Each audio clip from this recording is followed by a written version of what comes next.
Hey guys, welcome back. I know I haven't posted in a while on this channel just because I've been so busy, and I've also attempted, or I'm also attempting to separate my vlogging versus my talking head videos.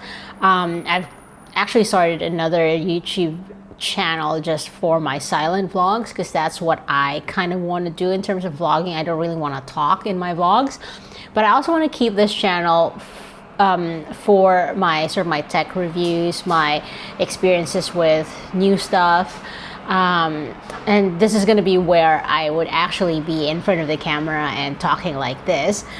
So I wanted to separate that because I feel like the audiences are varied, and I want to keep one just for my interest in cameras and photography and videos and stuff like that. I've been learning how to sort of like color grade on DaVinci Resolve. So those are things that you'll probably notice it on this video as well, is that I've color graded it to how I would like it to look. But yeah, anyways, the reason why I'm making this video is because Black Friday is coming and Cyber Monday is coming, and there's going to be a lot of sales coming up. And there's also, obviously, the Christmas season is also coming up. So I wanted to talk about the things that I will be looking at buying and the things that I won't be looking to buy. I'll start off with DJI products because they're coming out with quite a bit. And you'd have seen I actually bought the DJI Osmo 360 twice and returned it both times, mainly because I thought I was going to, change and decide that I'm actually going to put in time to do the editing and keyframing and all that, and I just don't like it. I just don't want to do and give it that extra effort, so I returned that, and I'm not going to be buying it again.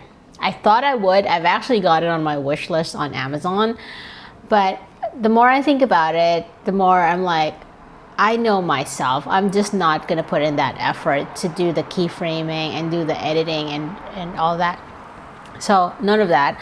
I've also bought the Nano and decided to return it after using it and testing it out, just because I had an Insta360 Go 3S before, and the reason why I sold that was because I couldn't, use a microphone with it, or any external mic for that matter, and two, because it only went up to, I believe it's 30 frames per second, 4K. So I didn't want to keep that, and I thought I was going to enjoy the Nano first, but I didn't, because one, it's tedious to do. Well, it's not really tedious, but it's just extra effort to do the flipping off the pod. What did they call it? I can't even remember anymore what that module is called, but it's where the screen is, just so you can do a selfie mode versus one where you can see the screen and then the camera is facing the other way. And then the other thing is, if you can use an external mic for the Nano, but when you do, you lose your preview screen if the camera is detached from the pod, which to me, I'm like, can you fix that? Like, why can't I have both? Is it because the Bluetooth connectivity can only take one? I don't know. But anyways, that's where we are. So I've returned that since, and I don't think I will get it again, because everything that it can do can also be done by my Action 5 Pro. And so I decided I was going to keep my Action 5 Pro and return that, because it's also not that much smaller, let's be honest. And because I also have the Hohem iSteady Pro 4 for my action camera, I could actually use this as a larger version of my Osmo Pocket 3, and I'm filming with my Osmo Pocket 3 right now. So yeah, rumors are that the Osmo Pocket 4 is coming out, if not the end of this year, beginning of 2026. So I'm curious how that's going to be. If I am in Japan by the time it launches, I'm probably going to go get it there. I've had the Action 3, the Pocket 3. I'm getting confused with all these DJI terms. I've had a Pocket 3 since it launched. Late 2024, I think it is. When was I? Or was it 2023? I can't even remember. But since it launched, I've had it since it launched. And if the upgrade, or if the Pocket 4 has got significant upgrades, I might actually get it. If it's not that significant, I might just keep my Pocket 3 because it does a great job. And really, there's very little that it can further improve on. I think it's going to be incremental. But I also own the DJI Mini 3 Pro, the drone. And honestly, I haven't even flown it that much. Like, I looked at the stats and I've flown it for about like 36 times, but the total flying time is like an hour and a half. That's it. I haven't really flown it. So it's actually on Facebook Marketplace. I'm trying to sell it off. But the DJI Neo 2, by the time you're seeing this video, has already launched. And I am contemplating on getting that, even though I haven't really flown my Mini 3 Pro, because this one is more beginner friendly. And I think my problem with my Mini 3 Pro is because I bought it for so much money. I'm being so precious about it. And because also the DJI Neo 2 is something that you can get without controls. Like, you can fly it with just the actual aircraft, the actual drone.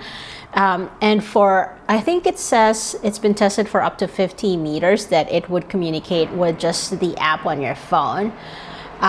So I am considering that because I feel like that's less intrusive. It's also less obvious. It feels, or probably looks, more like a toy to other people, so they really wouldn't consider it as sort of like a threat. So I'm thinking about that, but I'm also hearing rumors that it's got a really high-pitched noise from the propellers, and I don't know if I like that, but we'll see.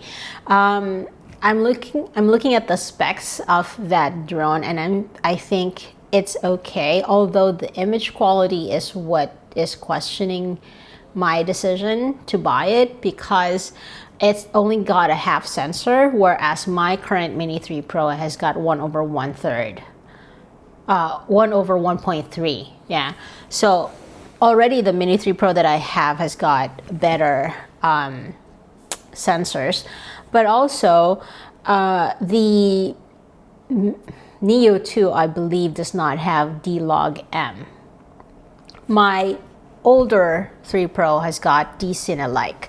Not the same, but at least it's got a flat profile that I could play with in terms of color grading. So that's another thing that I'm considering. So I don't know if I'm going to go ahead with a purchase, or if I do go ahead with the purchase, if I end up keeping it. But I'll keep you guys updated. If I do end up getting it, I will make a video of me playing around with it and using it as like a beginner drone, because I'm not a pro flyer by any means, and which is the reason why I'm trying to sell my Mini 3 Pro, is because I don't want it to just collect dust, and I don't go out enough to actually use it.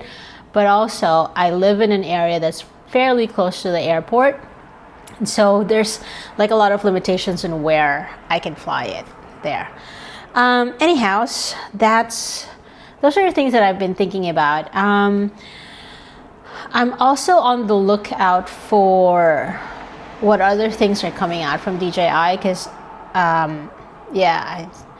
there's so many things. I feel like companies nowadays are just churning out products left, right, and center, and I don't know what to keep track anymore.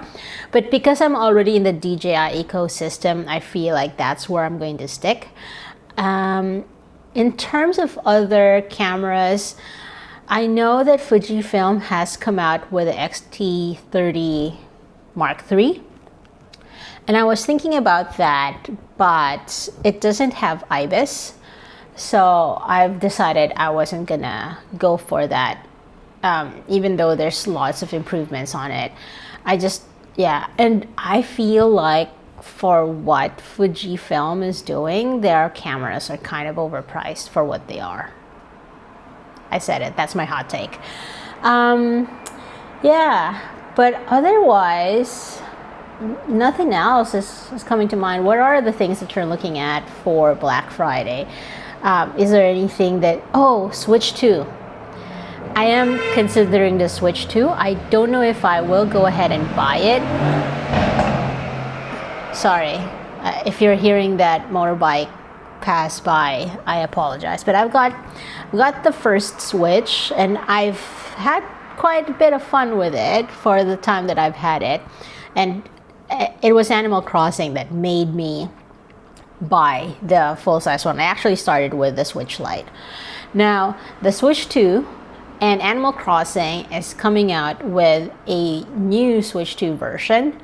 But also, if I don't buy the Switch 2, they're still coming out with an upgrade to the current Animal Crossing on the original Switch. So I don't know, I'm torn as well, because I haven't really found anything that would compel me to upgrade to the Switch 2. If you have the Switch 2 and you've been on the Switch 1, is the upgrade worth it? Is it really so much better? Let me know. Yeah, so I'm curious, what's on your wish list? What's on your basket, for Black Friday and Cyber Monday? Leave them in the comment section down below.